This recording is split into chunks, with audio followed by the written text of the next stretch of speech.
I headed to my local store and picked up a bunch of these cinder blocks along with some 12-inch wide pine boards. To start, I strategically arranged the cinder blocks in a T shape, placing them in two levels on either end, and adding extra blocks in the center to accommodate the wider space. You have the option to secure the blocks with construction adhesive or let their weight do the job. Next, I cut the pine boards to match the seating length and added some patterns. I marked the center on the two boards and began to draw the pattern I wanted. Then taped the edges with painter's tape and used an outdoor grade paint and stain.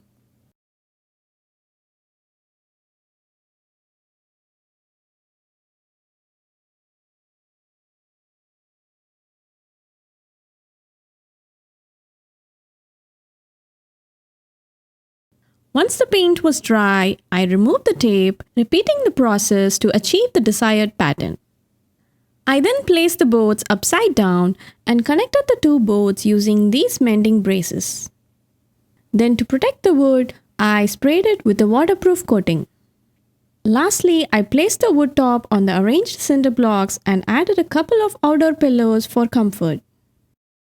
And just like that, a simple and affordable DIY seating bench is ready to use. So this cinder block I had left over from a previous project. I also had all this broken glass that I've been saving in this bucket. So I began by taking my broken down pieces and laying them on top of the flat surface of my cinder block in a pattern that I thought was pleasing. I then also had the idea to incorporate these letters. I picked these up super cheap for like $2. They were left over from a letter board and the letters didn't get sold, so they just wanted to sell them off super cheap at a home decor store. So I placed them here in the word bloom on top of the cinder block. I did have to cut off the piece that goes into the letter board so that they would sit more flat. And then I continued to layer in my pieces of broken glass in a pattern that made sense to me and that looked good. So I had all these pretty flower pieces from a broken teacup. I layered these on, and then I took some liquid nails, and then I just began applying the pieces down piece by piece, making sure that they were glued securely. You don't have to worry about over oozing glue underneath of your letters and your pieces, because I am going to go ahead and cover this with grout, so if the glue oozes out, it's not a big deal. I made sure to let the liquid nails set for at least 12 hours. Once the glue is set, I came in with this pre-mixed grout, and then I began to grout over top of the broken glass and the letters. You can use regular grout that you have to mix yourself. I just find the pre-mixed grout super easy to work with. It's ready to go, and then I can just continue on with my project. So I used a putty knife, making sure that I got it into all the cracks and the grooves in between the glass pieces and my letters. I did go very heavy with the grout just because I wanted to make sure that it got into all the cracks and grooves. Then I took a wet sponge and I began to sponge off the majority of the grout to reveal the glass and the letters underneath. And I continued working until you could see all of the glass and the letters. I made sure to scrape around the sides as well to make sure that no grout was overhanging in a messy look. Once I had done this and applied it all and made sure that it was clean and ready to go, I let this set for at least a day and a half. Then once it was done, I could go ahead and place it in my garden and set it up with some cute, adorable plants. So here is my finished cinder block. I think this is such a creative project. I am so happy with how it turned out.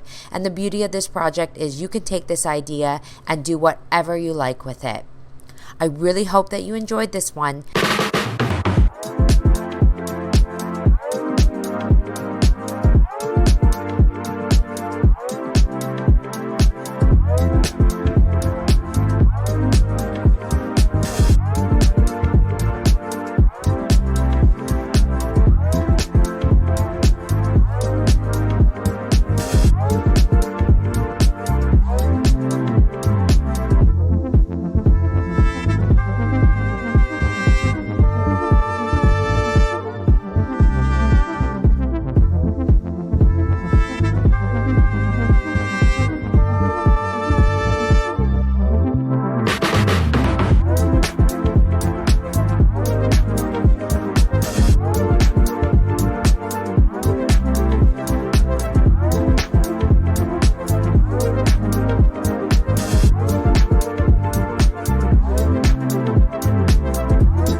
not going to believe what I do with this vegetable oil. I added ready mix, concrete mix, peat moss, perlite, and water together and mixed well to create a thick concrete mixture. If you roll it into a ball, it should stick together and then you know it's ready.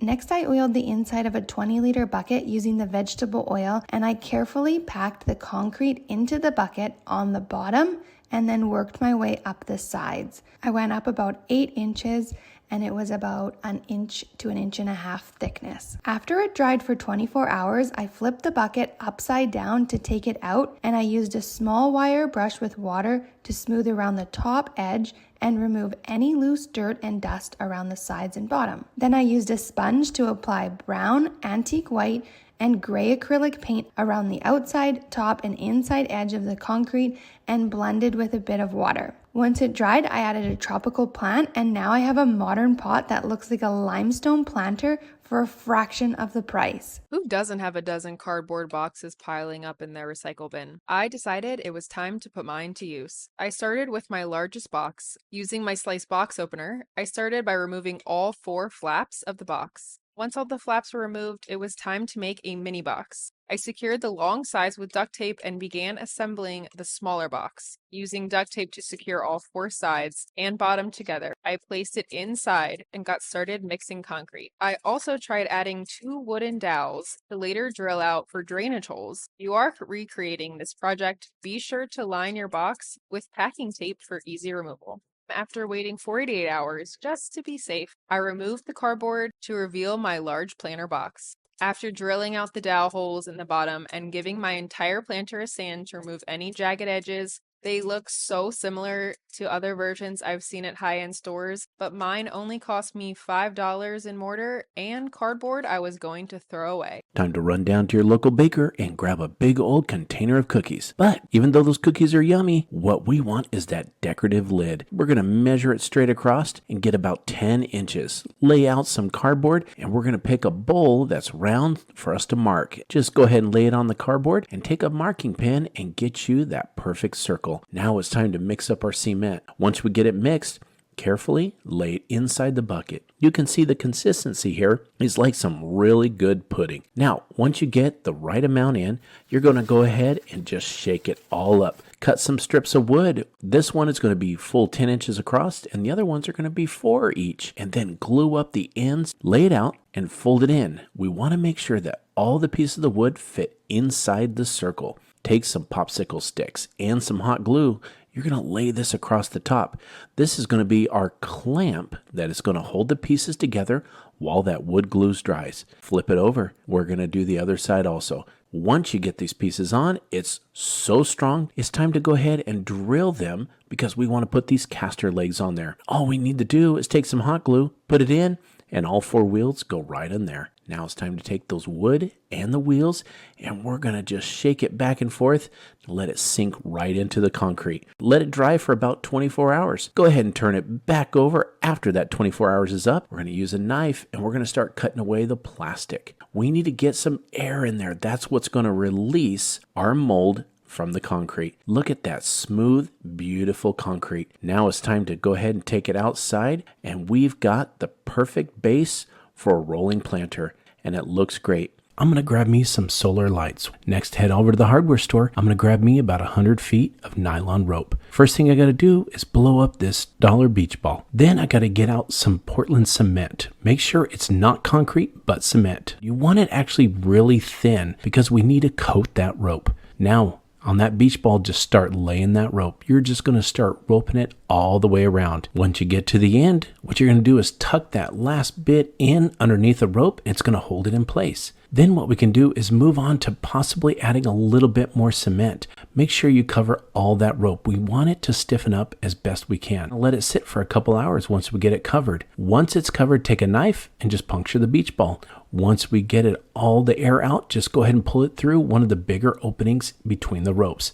Now, I want to clean it up. Took a little bit of a plastic fork and just clean up the edges. Don't want anything flaking off. Take a squirt bottle and start squirting all the string, and you're just going to powder it with the cement. Just keep doing that all over. What this does is make it thicker and strengthen it up. We're going to grab that dollar light again. Take out the bottom part.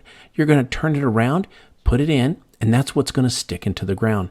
Go ahead and put it right into the ground, right in the area you want to put it, and then you're going to take your string orb and you're going to put it right over the light, right in the middle, and lay it on down. Once it's in place, it just looks really good, just sitting there. It's waterproof because it's on the nylon rope and it's made out of cement.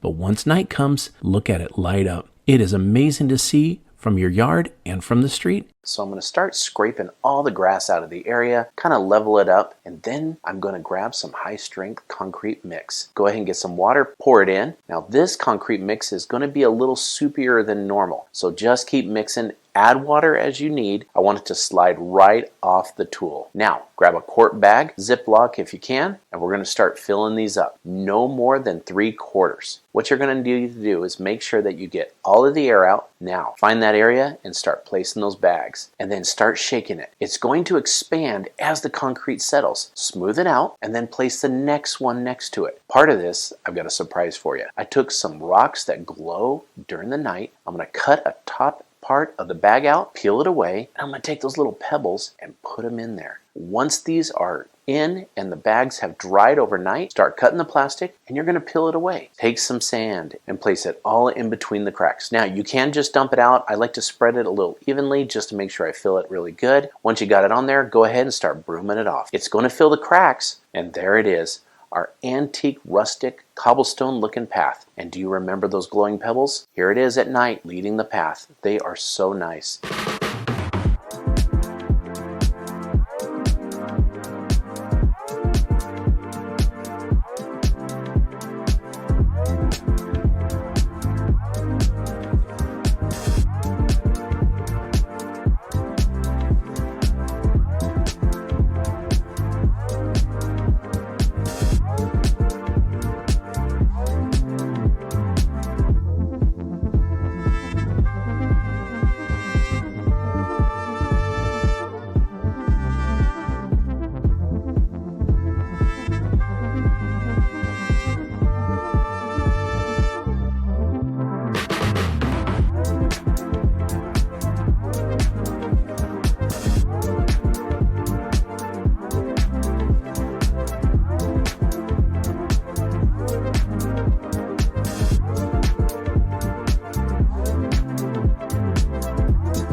I scoured Amazon for the perfect shower curtain. I want to make sure I leave enough hanging over. I'm going to give the table a quick coat of paint and sew them all the way around. Thread a piece of twine through the pocket I created. It's time to put the new cover on the table. I'm absolutely loving this custom tablecloth. Start by sanding your table. Begin painting. Grab some sandpaper and sand to distress. Roughly cut the fabric to size. Grab some hard coat Mod Podge. Apply your fabric to the top of the table, trimming it.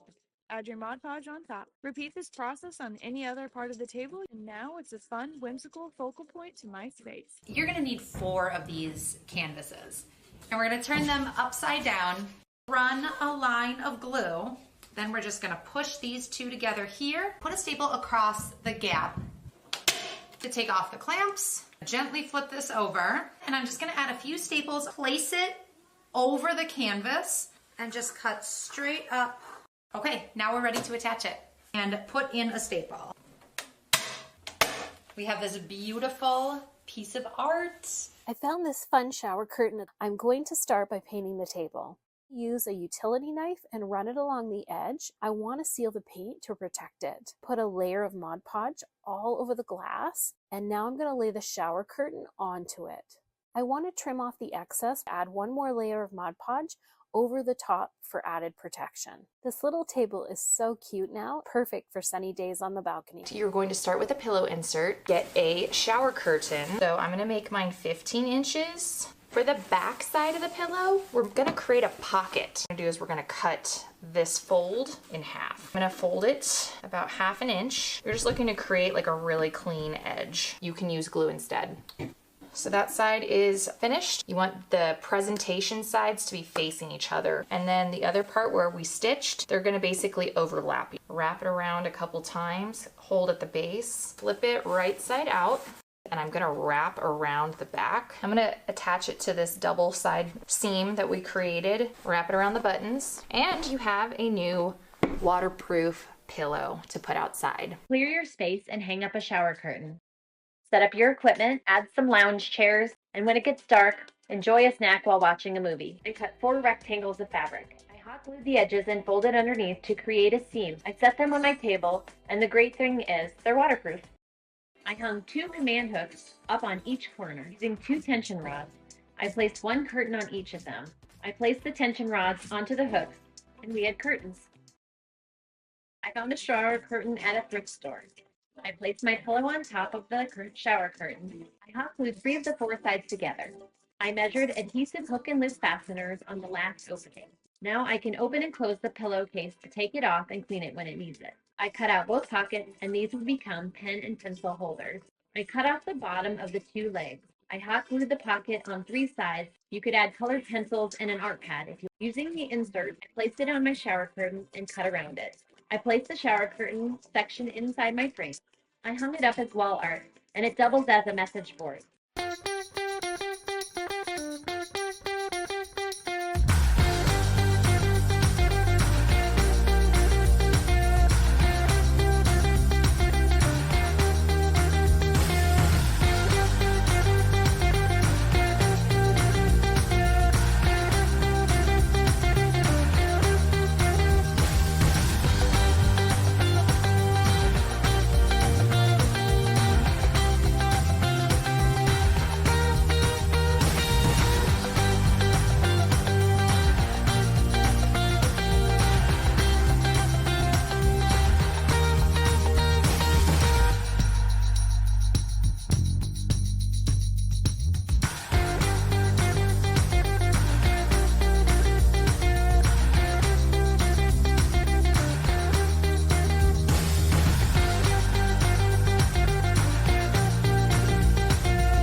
Here are 5 inexpensive mom hacks that you need to try. Pick up a big cereal container with a flip top lid, put a plastic bag inside, and you have a portable trash can for your car. Grab a cupcake liner, cut a slit in the bottom, and slip it over the bottom of a popsicle. This is going to catch any drips. Grab a caddy like this from Dollar Tree, fill it up with your kids' favorite snacks, and put it in the back seat. Has a place to keep everything so it doesn't get all over your car, and it's really easy for kids to grab a snack. Create busy bags for a road trip. Grab these inexpensive pencil pouches and fill them up with different activities. You can curate this for whatever age your kids are. Pop each pencil pouch into a Dollar Tree binder, and you can take this wherever you go. Do you have card games laying around? Gather up the cards and stick them in a travel soap container. This is going to store each game nice and neatly, and you can take it on the go or put it in your game closet. Grab a towel bar and a hanging shoe rack from Dollar Tree. Put it on the seat in your car for easy access to road trip essentials. Pour some rubbing alcohol into a baggie that seals and place in your freezer. Alcohol freezes at a much colder temperature than water, and this allows your ice pack to get cold but remain flexible. When ready to use, pull it out, put the baggie on a cloth to protect the skin, and place on the injury. When you're finished, put it back in the freezer to be used again. Clean and disinfect phones and tablets. Put a little rubbing alcohol onto a microfiber cloth and rub onto the glass of your phone or tablet to clean and disinfect it. Place rubbing alcohol into a spray bottle. Spray it inside shoes to fight off odors and disinfect them. Make sure your computer is off. Dip a Q-tip in rubbing alcohol and rub onto your keys to clean them. Grass, mud, and dirt stains. Place some Dawn dish soap on those tough stains. Spread around to coat the whole stain and let it sit for 10 minutes or more. Lightly scrub the stain to get the Dawn into the fabric. Launder and your stains will be gone. Place some regular toothpaste on a microfiber cloth and buff the crayon away from doors, tables, and walls. Wipe off the toothpaste with a damp cloth. To fold a t-shirt, start by laying it on a flat surface with the front side facing down. Fold in each side of the shirt and then fold the arms back. Once you have a rectangle created, you are going to fold this shirt in half, leaving a couple inches on the bottom. Then you're going to fold it in half again. And now you have a nice file here that's going to stand up in your drawer. Fold up the bottom of a shirt about a third of the way, then turn the whole thing over. Fold each side of the shirt in, then fold the top down and fold the whole thing in half. Now you're able to turn this little pouch all the way around and tuck the shirt inside of it. Lining your shirts up like this allows you to see everything that you have. It's nice and neat and it's easy to pull out what you need. Let's fold a hoodie. Fold the bottom up about a third of the way and then fold it up again. Take the 2 sleeves and fold them in and then fold in the sides. Take this whole piece and tuck it into the hood. Pull those strings tight and everything stays contained. This is a nice way to fold a bulky item. It's going to stay nice and secure in your drawer. This is also great for packing. Let's fold a collared shirt. Make sure all the buttons are fully buttoned. Then flip the shirt over. Fold in the sides and fold the arms back. You want to create a long rectangle. Now fold up the bottom about a third of the way and fold the top down about a third of the way. It's a great option for storing shirts if you do not have a hanging space. To fold a pair of pants, lay them face up and fold one leg on top of the other, creating one long rectangle. Fold the whole thing in half and then fold it in thirds. Using this method is going to allow your pants to stand up on their own. Take your magic eraser and rub it on your white shoe soles. You can just damp it up, rub it on it, and it takes everything right off those white shoe soles and makes them just like new all over again. Start with one produce bag and roll it in on itself. Continue to do the same with the 3 other produce bags. Secure the outer net to one of the metal clasps on the end of the netting. Now you have a DIY scrub daddy for tough dishes. What do you do when you need a tiny bag? Well, you take a little cloth napkin and iron, put that on top of your bigger Ziploc bag, and that's going to seal it at the bottom. Then you can put your little carrots inside, and then you're going to just grab some scissors and then trim off the end, and you have a perfect little snack bag. So the first thing we're going to do is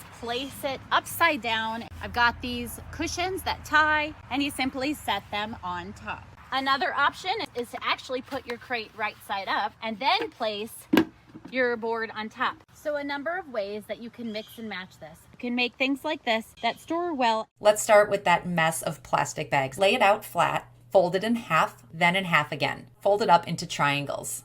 I'm going to take the handles and tuck them into the little pocket of the triangle. Now that same amount of bags fits in that container. To fold a larger reusable bag, lay it out flat and fold it into thirds. Fold the bottom up, tuck the handles in. Now you're able to store these bags vertically. Lay out your kitchen towel, fold it in half again. Fold it into thirds, right into the pocket you created. It's not going to become unfolded. Fold a bag of chips, bringing each corner together on a diagonal. Flip the bag around and fold it down 3 or 4 times. Fold over the corners. It's not gonna leak.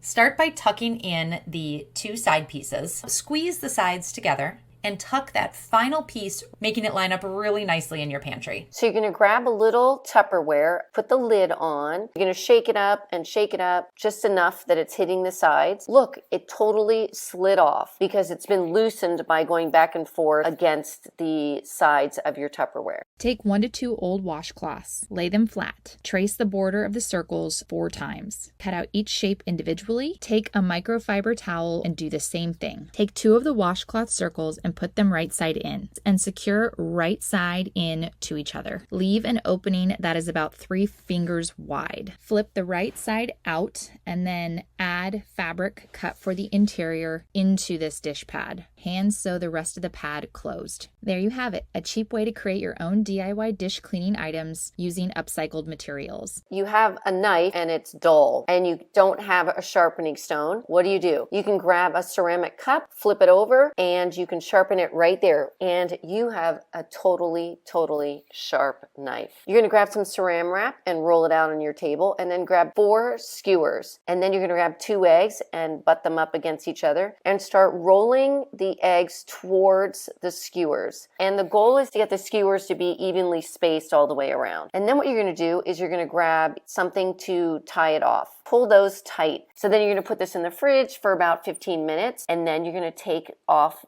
your little binding that you have around it and unroll the saran wrap. And we're going to cut these into, what do you think? Little flowers. How cute is that? And they would be so cute on a charcuterie board or even to put in a lunch for your kids. Stop your tablecloths from blowing away. Grab some clothespins and clip the clothespins onto the tablecloth to hold the tablecloth into place. Grab some shower caps, and you can use these to cover the top of your food. Grab a cake carrier, open it up, and place your plates and your silverware, napkins, and more into your cake holder. This will now help you transport any of your paper products. Grab a foil pan from the store. You'll also need some charcoal, and you'll need a cookie rack. Place the charcoal into the foil pan, and then place the cookie rack on top, and you've made a portable grill. Blow up a balloon, then grab some wood slices. Take 2 wood slices and glue the sides together using a low-temp glue gun. Let the discs bend slightly so they follow the curve of the balloon. To fill in, glue smaller-sized wood discs into these spaces. Once you have all the discs where you want them and the glue has set, pop the balloon. I styled my new wood slice bowl by laying some moss on a tray and nestling the wood slice bowl on top. Then I added a beautiful pink orchid for a stylish kitchen display. The next time you're browsing the toy aisle at Dollar Tree, don't pass by these plastic wiffle balls. And I'm going to take just some scrap fabric that I had laying around. I'm going to start with a bead of hot glue on my plastic wiffle ball, letting it set, and then pulling the fabric nice and tight. I'm going to wrap it around the wiffle ball. Then I'm going to glue that end down, and I'm just going to repeat this process over and over again, just overlapping my fabric a little bit each time. I've placed mine here in this wooden dish with my other decorative balls, and it just adds that nice pop of color. Next time you're at Dollar Tree, grab one of these square clear plastic containers, a round garden dish, and some of these silver and white plates from the wedding aisle. And then I also had these wooden candle holders. I'm going to use a little bit of E6000 to secure them into place, and then I'm going to let this securely set. I'm also going to take the round garden dish and I'm going to glue that with the E6000 on top of the candle holders. Once it's dry, I took this appliance epoxy spray paint and I gave it a good coat. Then I'm going to take my plastic plate and I'm going to glue it to the front using the E6000. And then I'm going to give the whole thing a spray with this gray chalk paint. And then I'm going to come in just with some gray acrylic paint. I'm going to give it some texture on the sides, as well as working in some black to give it a little bit of definition. Metallic spray paint, and I also sprayed the garden dish on the top, and then I came in with some white paint and I just dry brushed it on. I decided for the bottom part I wanted to add a little bit of a bright color, so I used this dune grass from Country Chic Paint and I lightly patted over top. I next came in with this metallic paint. I did end up taking the plate off the front part because it was easier to work with. Then I took some Mod Podge and I printed off a vintage scale face and I Mod Podged that into the middle of the plate. Then I took this and glued it back onto the front part. What I'm left with here is an adorable vintage looking scale,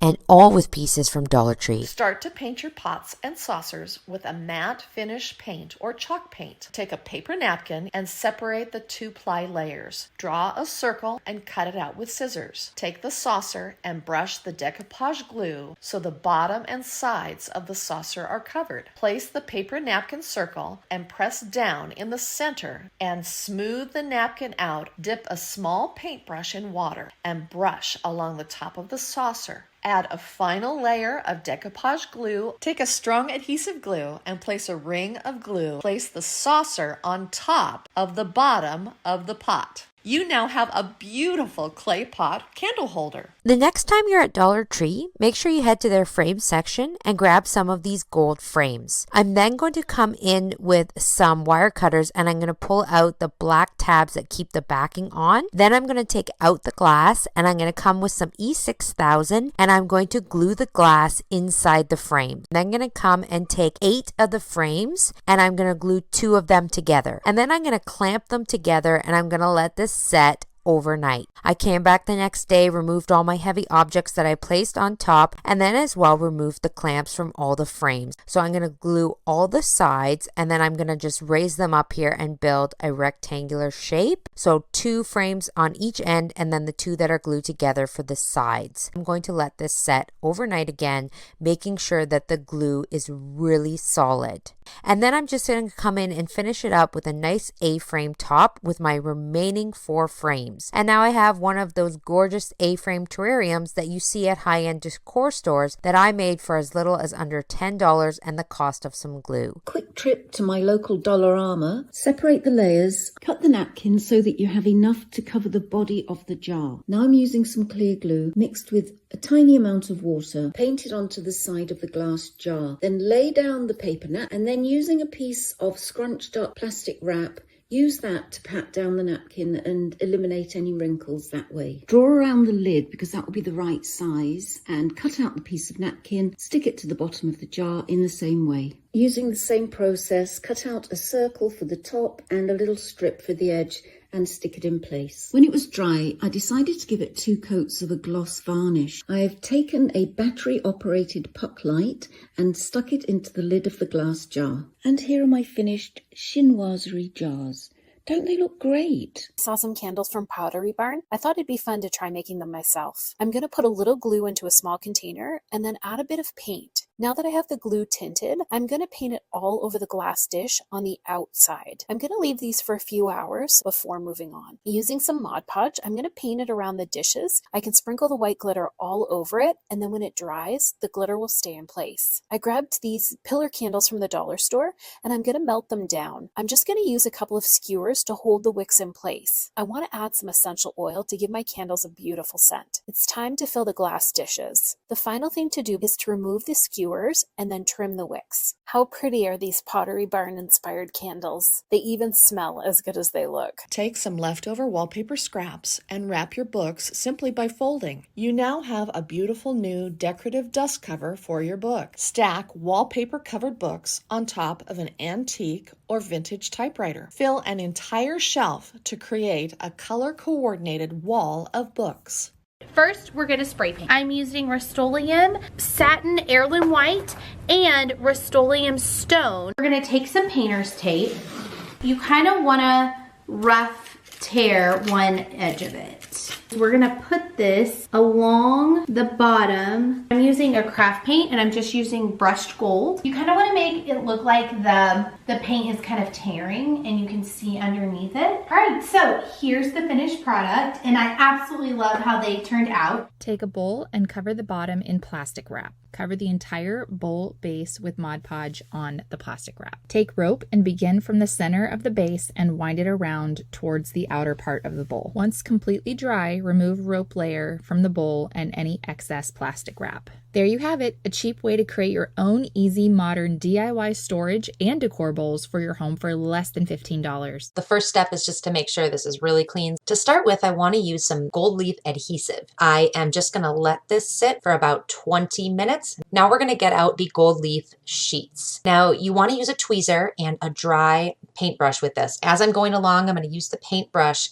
and it's going to pull away any of the excess. And then we're ready to move on to the next step. Now we're going to add some paint, but we're going to paint the inside of this vase. And it has the look of a white ceramic vase with a beautiful antiqued kind of rustic gold finish at the top. I have a cylinder vase from the Dollar Tree, this epoxy pen holder on Amazon, and I'm gonna basically just trace. All right, so now that I have hollowed out the center, I wanna make sure that the paint doesn't necessarily sink in to the foam. So to create a barrier and something that'll dry relatively quickly, Mod Podge or like Elmer's glue, we're going to use a Dixie Belle paint. These two foam boosters really have transformed into chic and modern decor. I grabbed some china plates. I smashed the plates on a rock. I mixed ready mix concrete with water. Put the first layer of concrete inside. Tamper it down. I placed the broken china on top. I wiped with this sponge, removed the cardboard around the outside, and placed it in the garden. We've got our Harlequin stencil. We're gonna dip straight in, just making sure we don't have too much paint anywhere. See how perfect it comes up. Hook up your stencil to your existing pattern. Water lily stencil. All of our hot pink done to be in this beautiful greenish gray color with some of the filigree here. Lift up. Isn't this stepping stone beautiful? We're gonna mix up cement as per instructions. The cement is ready to come out. It came out so easily. Let's get started painting. And next color will be red. I'm trying to put the paint inside the bubbles. I'm making a watermelon. And then I'm gonna make a couple of more other fruits. Take a paper towel and spray it with cooking spray and rub it around your container or molds. Add pigment into your water and mix it. Let the powder fully dissolve. Take your powdered cement, slowly add water into your powder mixture. You want the consistency to be pancake batter-like. Scoop some into your mold and spread it around with your hand. Tap your container a few times, take a doily and center it. Pull the sides of your mold slowly to release the stepping stone. Flip the container upside down, it will slowly release. Pull up on one end and slowly start peeling it up. Bring it outside and line them up. I came across these adorable plastic garden fences. I took some wire cutters and I cut apart the plastic and I'm going to begin mixing up some plaster of Paris. I mix it very well, spreading some cooking oil on a piece of paper towel and rubbing it all on the inside of the plate. Then I poured in my plaster of Paris and then I picked up the pie plate and shook it around, and next I took my butterfly pieces and I placed them in the middle of the plaster of Paris mixture. I continued doing this with different pieces of the plastic fence. Write out the word welcome in the plaster of Paris on one of them. Since the cooking oil was in there, they slid out perfectly and I actually just filled in the lines. I took them out to my garden. I'm going to lightly draw in a pattern on the tree charger. I'm going to spray down the top of the tree chargers, put some little blobs right there, and I'm going to paint the wood. I'm going to do a red stripe on the outside. Now I'm just going to go back over with some blue and just blend it, just to kind of outline the stones, just like this. Pour it over the surface. Make sure you even it out. Craft resin is dry and I am so excited with how they've turned out. I dumped the cement powder in, and then it was time to pour in the water. I stirred for about 5 minutes, ensuring that I got all the clumps. You're going to want your mixture to be as smooth as possible. And now it's time to grab your mold. You can use anything like a pizza baking dish that is disposable. Next, you're going to want to pick up your mold and slowly start tilting it from side to side to smooth the top as much as possible. Dry for a little while. I was able to add my mosaic tiles. I waited about 36 hours before removing from the mold. Came out super easily, even easier than I expected. To paint the backside, take the glow-in-the-dark paint. I used 2 coats. I think it looks so great. I love the colors. It all goes so well together. And here's a nighttime view of the other side of the tile with the glow-in-the-dark paint, which I think turned out really cool. Okay, so first stage of this is for me to get this fence completely painted. I have got these melamine plastic plates I just picked up at the dollar store. I've also got a couple of these larger silver coloured plates. That's isopropyl alcohol. I've just cleaned the plate with that. I'm going to take a little bit of alcohol here. I'm just going to squirt it onto the plate. And then I've got these really lovely, I'm going to drop a little bit on here. I'm just going to move this around a bit to start with. Alcohol on there. There we go. Here we go. A little bit more of that. You can use a hairdryer or a heat gun. I'm just going to go around and around in circles and just see if we can get some nice kind of edges. Okay, now because this is alcohol ink, I'm actually going to seal it with this Kmart varnish. The second version that I'm going to do on these little plates is I'm actually going to use these stick and style stencils. This I've already coated with a second coat of paint. Okay, let's take this stencil off and see how it looks. Our third technique that we're going to create on these plates is going to be, we're going to go full Jackson Pollock. Next up, we're going to use this silver bullet, exactly the same. We can do that on one of our smaller plates. So let's see what it looks like now that I've hung them all up. What you need is a stack of wood paint stirrers. It's all laid out. I'm going to go ahead and paint them a beautiful yellow color. Now that my paint sticks are all ready, it's time to start putting them together to add some wood glue in between the joints. I love this new piece of beehive art. I can't wait to see what it looks like when the plants start growing. So I've come back from the thrift store with a few items, and now I'm going to clean them up. For this first one, I'm going to be using Folk Art Home Decor chalk paint, and I've got a stencil brush here. Dip it into the paint, but then I'm going to offload a little bit of it here. So I'm going to go ahead and just continue around.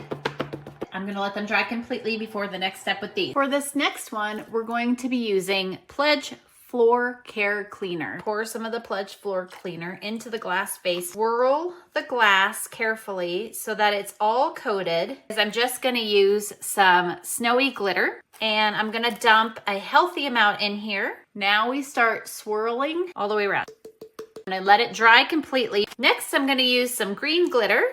Same process. And I'm going to be using Folk Art enamel paint in the color Wicker White. For this last one, I'm going to leave them plain. So we're going to start with the cup, and I'm going to choose to have it go up and upside down. One is super glue, and put it on the edge all the way around. You place it on top. So I'm going to let this one dry, and we'll start adhering the other ones. I hope this inspires you to take some thrift store items and flip them for your home and yard. While I was at a flea market, I spied these license plates and knew I could do something with them. I wanted to make a flower, so I laid the license plate on a piece of white paper and cut it to size. Then I folded the paper in half and cut out half of a petal for my pattern and laid it on the back of the license plate and traced around it with a Sharpie. Using a tin snip, I cut it out. I turned up the edges with a plier. I also used a small paint can and rolled the plate along the can's edge to bend it. The center of the flower, I cut a plate in half, and then I cut out a circle. I made cuts into the center of the circle and bent the cuts upward. I drilled a hole in the center of the centerpiece and then drilled holes in the ends of each of the petals. I placed a bolt through each of the holes, and then using an electrical box cover, I drilled a hole in the center of that and one hole on each side of the center hole. I placed the bolt through the center hole and secured everything together with a nut. I threaded a cable tie through the two side holes in the box cover and then placed the plant stake around the bolt and secured it with the cable tie. I do love how it turned out, and I was proud of myself for figuring out how to attach the pieces together without using a soldering tool. I found this piece of dryer venting at the reuse store. I'm going to start by slicing it down the middle. I'm going to go ahead and cut off a section. With this end cut off, I want to flatten it out. I want to turn them into wings. I'm going to make 2 different sizes. I'm going to lightly brush on some blue paint to the ends, some sage green to the middles, and then some cream paint to the tips. I'm going to do both sides of the spindle spindle. I'm gonna add some sage green. I'm gonna cover the entire spindle now with this pearl glaze. I'm just gonna use some small nails and a hammer to hold all 4 wings in place. The final thing I need to do is attach a small head. I love how fun this giant dragonfly is. It adds such a colorful touch to the fence and was so easy to make. Take 16-inch wood skewers. Start by gluing wood skewers around the inner circumference of one craft hoop. Remove every other skewer to allow for even spacing and add a second hoop to the center of the skewers. Gather all the pointy ends of the skewers and fit them into a 3-inch macrame ring and hot glue in place to secure. Take twine, lace, and ribbon and add it to mask any seams or imperfections from hot gluing. Take a plug-in light fixture kit and thread it through the center of the top of the macrame loop. There you have it, a cheap way to create your own easy modern DIY pendant light for your home for less than $20. Before painting, I cleaned the chandelier from top to bottom. I turned off the electricity from the electrical panel in the garage and I stood on a very sturdy ladder to gently apply the paint. Next, I placed the globes in the sink to wash them. I taped off the top and the inside of the globe. I lightly applied a semi-gloss paint to the outside of the globes. I then buffed away the residue left behind by the spray paint. I placed the globe on a sheet of paper. I drew a circle.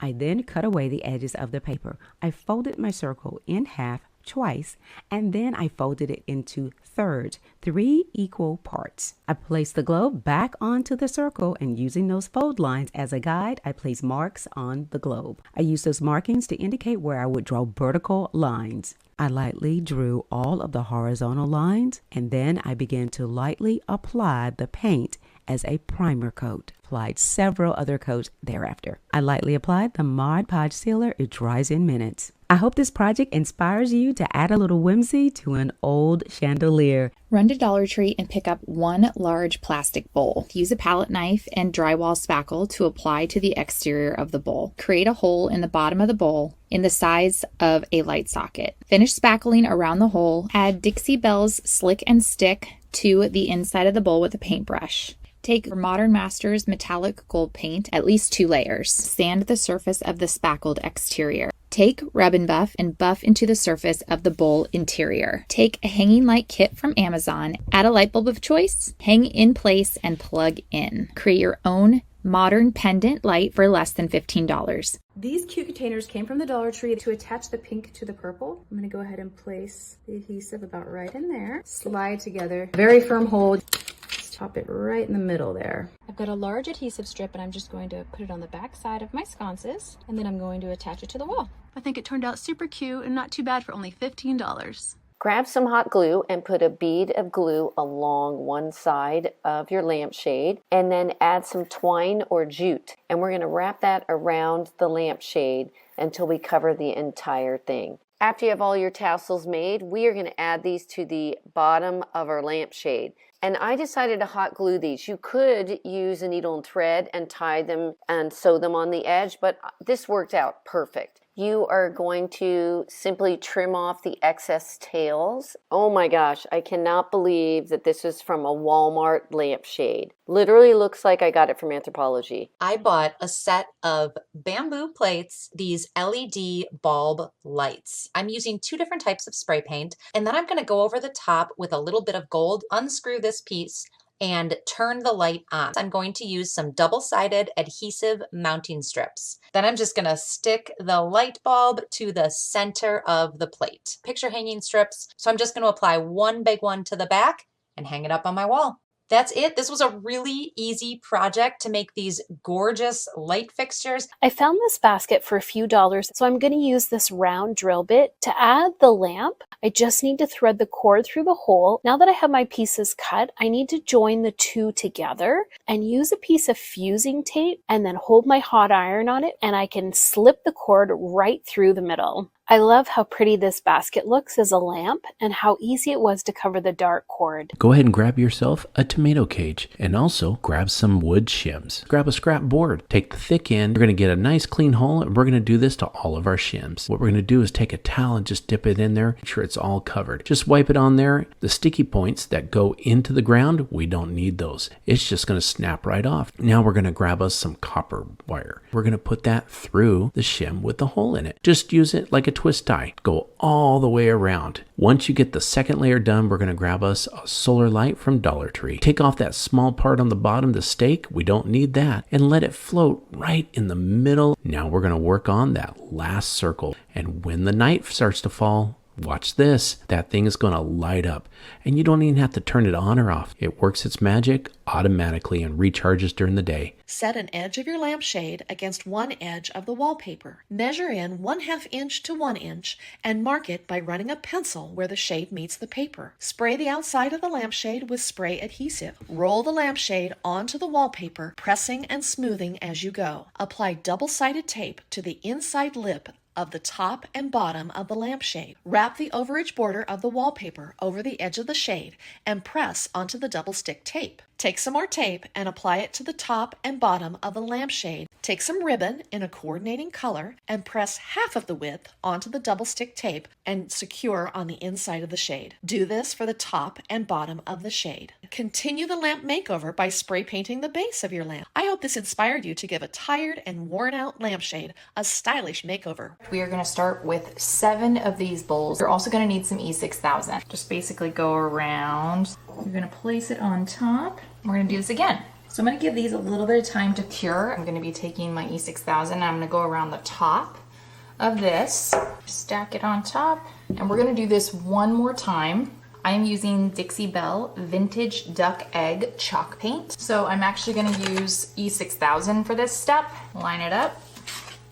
And then we're going to let that sit until it dries. And we are going to trace around the inside of the hole that I created. You actually will not need to paint the underside, just the sides and the top. I'm going to start with the bottom part, tilt that up. So we are going to take a solar light, placing it over, put the top part of our solar light, and it's going to nestle right in. Here is my finished DIY cordless solar lamp for my outdoor patio. So to get started, I am going to take apart the lamp and I'm just going to put some alcohol on the paper towel and wipe down my lamp base. I'm just giving a little light base coat to this. And then I have some all-in-one pre-mix stucco patch. And I'm just using an old chip brush and I'm just going to coat the entire thing. While that's drying, I'm going to take that really kind of dingy old looking lampshade. I'm using some white chalk paint. That's water that you saw me mist on there. And it just makes the paint kind of flow and cover nicely. I'm gonna let that dry. Then I'm actually gonna do a second coat. I have a medium gray paint here and I've also added a little water to it. I'm just gonna take a regular paintbrush. So I'm just gonna work on getting this whole lamp base covered in this. While that gray is still wet, I'm grabbing some mud by Dixie Belle. I put a glove on to put this part on. It's a lot like spackle. Let that dry for about an hour and then grab a sanding block and get that all sanded smooth down. And then for even more dimension, I have white chalk paint and then a lighter gray little sea sponge here that I'm just getting kind of damp. And I've also misted my paint plate. Now I'm just gonna kind of dab around and keep working on this faux finish. And then after I do all that, now I have black and brown paint. Okay, so I'm watering down that paint a little bit and a push pin. I'm using the tip, the little pin, to add some little dot. Lastly, just to seal in all this, I used a matte clear spray. And I am really happy with how this came out. It was really fun to do too.